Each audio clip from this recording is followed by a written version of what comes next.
Hello friends, এই ভিডিওতে বেলি ফুলের ডাল থেকে চারা করার নিয়ম দেখাবো। সবার প্রথমে কাটিংটি জানুন, কোন নিয়মে কাটিং করলে চারা নষ্ট কম হয়। দেখুন, এই কাটিংটি আমি করে নিচ্ছি। গোড়ার দিকে একটি গিট রয়েছে, তো এরকম গিট গোড়ায় রাখলে কিন্তু 100% শেকড় হবে। অনেকের ডাল নষ্ট হয়, বসানোর পর গোড়া পচে যায়। এই নিয়মে কাটিংটি করুন, কোনো রকম খারাপ হবে না, ডাল দ্রুত শেকড় হবে।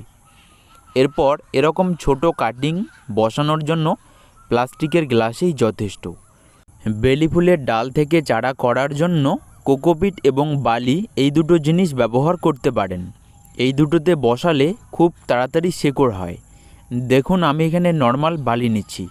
অনেকের বাড়িতে কোকোপিট থাকে না, কিন্তু নর্মাল বালি থেকে থাকে। এক্ষেত্রে কোনো অসুবিধা হবে না, বালিতেই আপনারা কাটিং বসান। চারা করার পর পরবর্তীতে মাটিতে রোপণ করুন। দেখুন, ডালটিকে বসানোর আগে এই জিনিসটি দিতে হবে। গোড়ায় লাগালে পরে শেকড় ভালো হয়। এটা হলো অ্যালোভেরার জেল, রুটিং হরমোন হিসাবে কাজ করবে। আমি গোড়ায় লাগিয়ে নিয়ে বসাবো। দেখুন, এই নিয়মে বসালেই যথেষ্ট।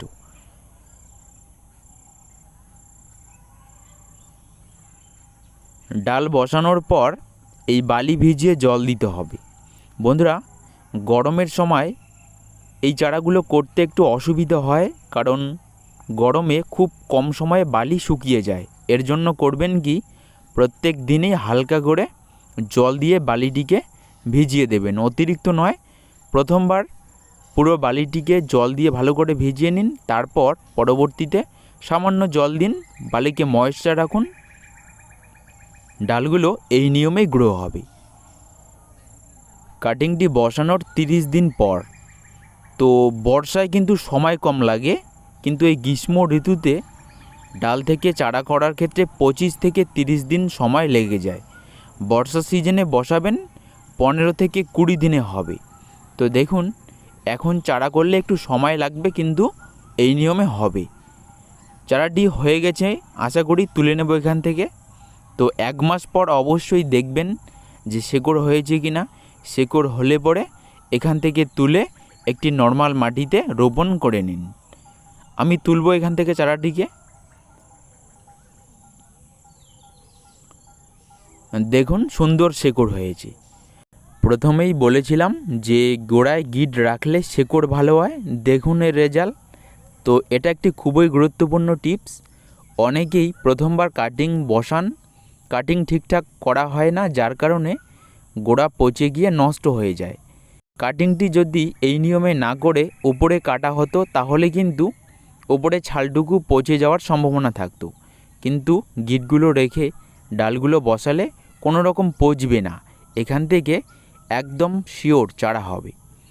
এরপর এই চারাটিকে বসানোর জন্য নর্মাল মাটি এবং গোবর সার, এই দুটো মিশিয়ে রোপণ করুন। তো ছোট চারা মনে করে কখনোই বড় টবে লাগাবেন না।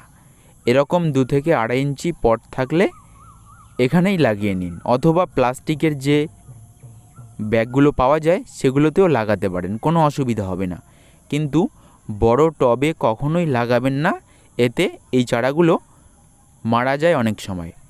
তো যারা যারা ডাল থেকে বেলি ফুলের চারা নিজে হাতেই করতে চান, এই মে মাসের মাঝামাঝি সময় থেকে শুরু করুন, এবং যতদিন বর্ষা ততদিন এর ডাল বসান, চারা হবে।